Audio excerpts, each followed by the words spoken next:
మన్యం జిల్లా సాలూరు నియోజకవర్గం సాలూరు మండలం తుండు పంచాయతీ జగ్గు దొరవలస గిరిజన గ్రామంలో గత 40 రోజులుగా గిరిజనులు న్యాయ పోరాటం చేస్తున్నారు. షెడ్యూల్ ఏరియా లిస్ట్ ను గిరిజన సంక్షేమ శాఖ వెబ్సైట్ లో పెట్టాలని గ్రామస్తులు 40 రోజులుగా న్యాయ పోరాట నిరాహార దీక్ష చేపట్టినప్పటికీ ఏ ఒక్క అధికారి గాని ఏ ప్రజాప్రతినిధులు గాని కనీసం గిరిజనుల తరపున సమస్య పరిష్కారం చేయడానికి రాకపోవడం దురదృష్టకరం. ఇప్పటికైనా జిల్లా యంత్రాంగం మరియు గిరిజన మంత్రి ఈ సమస్యను పరిష్కారం చేయాలని కోరారు. న్యాయం చేయలేని పక్షంలో ఉమ్మడి జిల్లా అన్ని గిరిజన గ్రామాల్లో నిరాహార దీక్ష చేస్తామని, అలాగే అన్ని జిల్లాల కలెక్టరేట్ల వద్ద నిరాహార దీక్ష చేస్తామని తుమ్మి అప్పలరాజు ద్వారా తెలిపారు. ఆయనతో పాటు tribal rights forum committee president I nursing ద్వారా జనరల్ సెక్రటరీ రాయల ధనుంజయ పాల్గొన్నారు.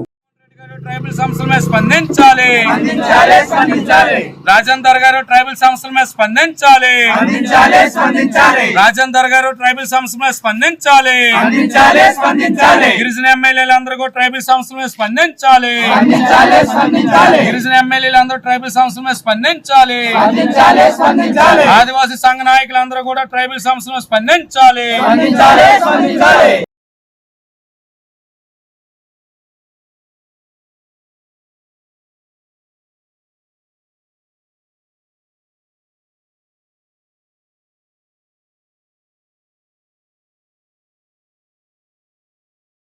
అందరికీ నమస్కారం. నా పేరు తుమ్మప్పలరాజు ద్వారా మన్యం జిల్లా సాలూరు నియోజకవర్గం సాలూరు మండలం అలాగే తుండ పంచాయతీ జగ్గు దొరవలస గిరిజన గ్రామంలో ఉన్నాం. ఈ గిరిజన గ్రామంలో న్యాయ పోరాటం అని చెప్తూ ఈ రోజుకి 40 రోజులుగా గ్రామంలో ఉన్న గిరిజనులందరూ కూడా టెంట వేసి ఏదైతే హైకోర్టులో గిరిజన గ్రామాలన్నీ కూడా షెడ్యూల్ గ్రామాలన్నింటిలో కూడా హైకోర్టు ఏం చెప్పిందంటే ఆన్లైన్ లో పెట్టమని చెప్పింది. ఈ రోజు కనీసం ఆ ఉత్తరాలు ఎటువంటి ఉత్తరాలు కూడా తీసుకోకుండా ఆన్లైన్ లో పెట్టలేదు. జిల్లా కలెక్టర్ గారు ఐటీడీ పీఓ గారు స్పందించాలని చెప్పేసి వీళ్ళు 40 రోజులుగా మా ఏవైతే హైకోర్టులో మాకు అనుకూలంగా తీర్పిచ్చారో మా గ్రామాలన్నీ కూడా 18 మండలాల్లో ఉన్న గ్రామాలన్నీ కూడా షెడ్యూల్ గ్రామాలు ఉన్నాయి. ఆ షెడ్యూల్ గ్రామాలన్నీ కూడా ఆన్లైన్ లో పొందుపరిచినట్టయితే మా షెడ్యూల్ సర్టిఫికెట్లు వస్తామని ఆవేశం వ్యక్తం చేస్తూ హైకోర్టు ఇచ్చిన ఉత్తరాల్ని అమలుపరచండి అని చెప్పేసి జగ్గుదొరవలస గిరిజనులు 40 రోజులుగా ఈ ప్రాంతం టెంట్ వేసి గిరిజనులందరూ కూర్చుంటే కనీసం ఏ ఒక్క గిరిజన నాయకులు గాని ఏ ఒక్క అధికారి గాని ఏ ఒక్క మాజీ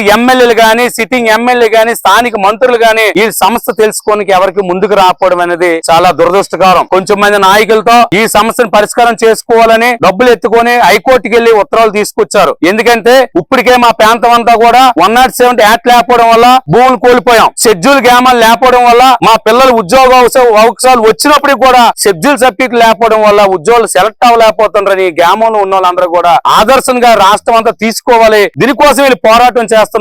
ఇలాంటి గ్రామానికి మేము మనస్ఫూర్తి మద్దతు ఇవ్వడానికి ఈ రోజు జగ్గు దొరవలస రావడం జరిగింది. అయితే గుమ్మడి సంజయ్ రాణి గారిని చిన్న మనవి, అమ్మా నువ్వు మా ఆడబిడ్డవి, నిన్ను ఏదైనా రాజకీయ పార్టీ నాయకులు గాని విమర్శిస్తే అయ్యో నేను గిరిజన ఆడపిల్లనే ఓ గిరిజన బిడ్డనే అందుకే నన్ను తక్కువ చేసి మాట్లాడుతున్నారు అంటున్నారు. అమ్మా నువ్వు నా సోదరులాంటివి, మరి నీ నియోజకవర్గం నీ మండలంలోనే గిరిజనులే కదా, షెడ్యూల్ గ్రామాల సర్టిఫికెట్లు ఇవ్వండి, పిల్లలందరూ కూడా బతుకుతే భవిష్యత్తు ఉంటుందని చెప్పేసి టెంట్ వేస్తే ఈ రోజు మరి వీళ్ళు గిరిజనులు కాదమ్మా తల్లి, మరి మన రిజర్వేషన్ తోనే నీవు ఈ రోజు ఎమ్మెల్యే అయ్యో,